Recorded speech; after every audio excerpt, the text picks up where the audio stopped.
सुतल माई के जगाई कैसे जी, सुतल माई के जगाई कैसे,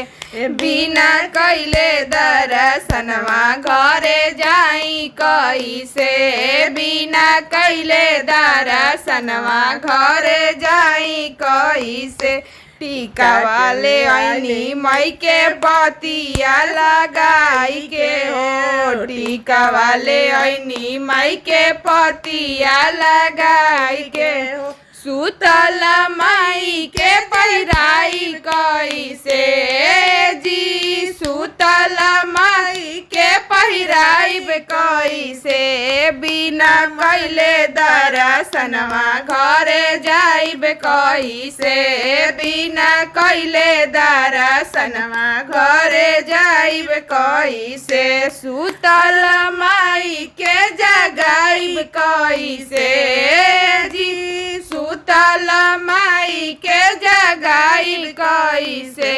बिना कैले दर्शनवा घरे जाइब कैसे,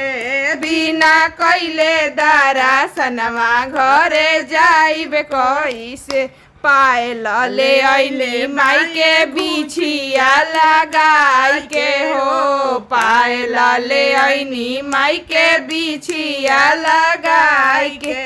सुतल माई के पहिराइब कैसे जी, सुतल माई के पहिराइब कैसे,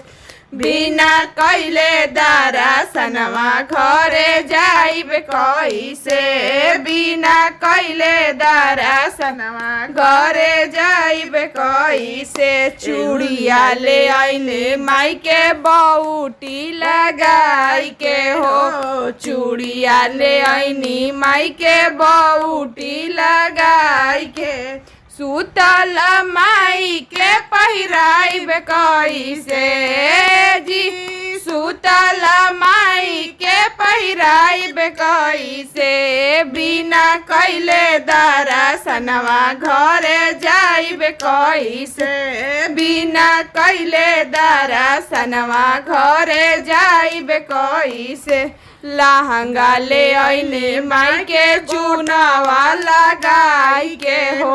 चुनरी ले अइनी माई के गोटावा लगाई के हो, सुतल माई के पहिराइब कैसे जी, सुतल माई के पहिराइब कैसे, बिना कैले दर्शनवा घरे जाइब कैसे,